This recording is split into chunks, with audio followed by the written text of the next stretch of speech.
नमस्कार दोस्तों, आपका स्वागत है एजुकेशन विद हेमंत में। मैं आपका दोस्त और होस्ट हेमंत उपाध्याय। जैसा कि कल के वीडियो में हमने चर्चा की थी स्वर के बारे में, तो आज के वीडियो में हम चर्चा करेंगे व्यंजन के बारे में। व्यंजन के बारे में चर्चा करने से पहले हमें उसकी परिभाषा समझनी होगी। स्वर की सहायता से बोले जाने वाले वर्ण व्यंजन कहलाते हैं। प्रत्येक व्यंजन के उच्चारण में अ स्वर मिला होता है। तो इसमें क्वेश्चन जो आते हैं वो इस प्रकार से आते हैं कि स्वर क्या वर्ण स्वतंत्र होता है? तो स्वतंत्र नहीं होता है। वो किसकी सहायता से बोला जाता है? स्वर की सहायता से। कौन से स्वर? छोटा आ, याद रखिएगा ये, ठीक है। और व्यंजन जो है उसको 4 भागों में बांटा गया है। सबसे पहला है स्पर्श व्यंजन, ठीक है। वे वर्ण जो जीभा के स्पर्श मात्र करने से ध्वनि का उच्चारण होता है, जिनमें वे कहलाते हैं स्पर्श व्यंजन, जिनको 5 वर्ग में बांटा गया है उनके स्वरूप, उच्चारण और ध्वनि के आधार पर। ये 5 वर्ग क्या है? कंठ, तालु, मुर्दा, दंत और होंठ। यानी कि गले से बोले जाने वाले, जीभ से बोले जाने वाले, मुंह से, दांत की सहायता से और होंठ की सहायता से बोले जाने वाले व्यंजन। ध्वनि में भी वही आपको दिखेंगे, क वर्ग, चा वर्ग, ट वर्ग, त वर्ग और प वर्ग, ये वर्ग हैं। तो ये आप याद रखिएगा, इसके लिए आपको छोटा बड़ा भी याद करना पड़ेगा, ठीक है। तो यही सारी चीज़ें इसमें होती हैं। दूसरा है अंतःस्थ व्यंजन। इनका उच्चारण जीभ, तालु, दांत और होंठ के परस्पर सटने से होता है, किंतु पूर्ण स्पर्श नहीं होता, पूरी तरीके से स्पर्श नहीं होता। आप बोलकर भी देखिएगा। इनकी संख्या कितनी है? 4, ठीक है। मैं आपको बता देता हूँ, जो स्पर्श व्यंजन है उसकी संख्या 25 है और अंतःस्थ की कितनी है? 4, ठीक है। उसके बाद जो है ये कौन कौन से हैं? य, र, ल, ब, और इनको हम अर्ध स्वर भी कहते हैं, जैसे कि मैंने आपको कल के वीडियो में भी बताया था। और तीसरा आता है ऊष्म व्यंजन, जिनके उच्चारण में वायु घर्षण करती हुई बाहर निकलती है, उनको क्या बोलते हैं? ऊष्म व्यंजन। जैसे आप बोलकर देखिएगा श, श, स, ह, तो इसमें हवा बाहर निकल रही है हमारे दांतों से टकराते हुए, तो ये क्या कहलाता है? ऊष्म व्यंजन। ये हम बहुत अच्छे से समझ सकते हैं। श और ह जो है ऊष्म व्यंजन, इस तरीके से याद रखें हाँ, क्योंकि श, श, श, ह, श, शो, शो, ह, ये याद रहने में आसानी होती है। संयुक्त व्यंजन, जो कि हमने कल भी पढ़ा था।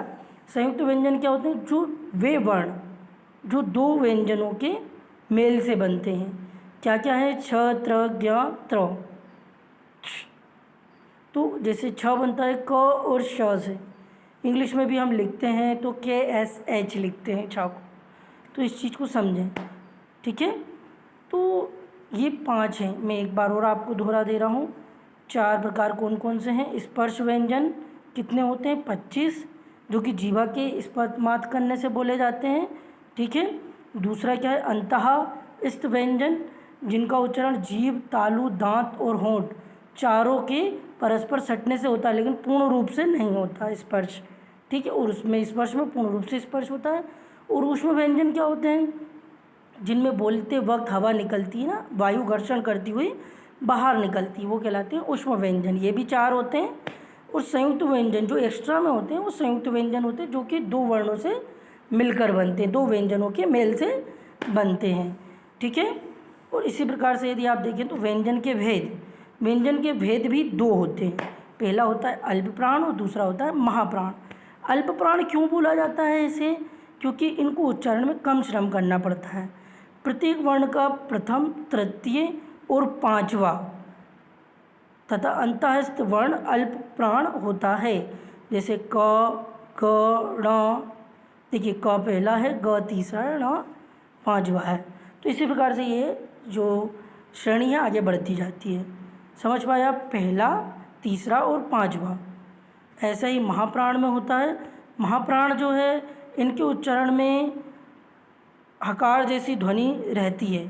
वर्ण का द्वितीय, चतुर्थ क्या कहलाता है? ऊष्म वर्ण महाप्राण व्यंजन कहे जाते हैं। देखिए ख दूसरा है, घ चतुर्थ है, द्वितीय और चतुर्थ। तो इस प्रकार से व्यंजन के 2 भेद होते हैं। पहले आप व्यंजन को कितने भागों में बांटा गया है? 4 भागों में। मुख्यतः 3 होते हैं, चौथा जो है वो अतिरिक्त होता है। पहला क्या है? स्पर्श व्यंजन, दूसरा है अंतःस्थ व्यंजन, तीसरा है ऊष्म व्यंजन और चौथा है संयुक्त व्यंजन। स्पर्श व्यंजन में 25 वर्ण आते हैं, अंतःस्थ व्यंजन में 4 आते हैं और ऊष्म व्यंजन में भी 4 आते हैं। संयुक्त व्यंजन कौन से होते हैं? जो कि 2 व्यंजनों के मेल से बने होते हैं।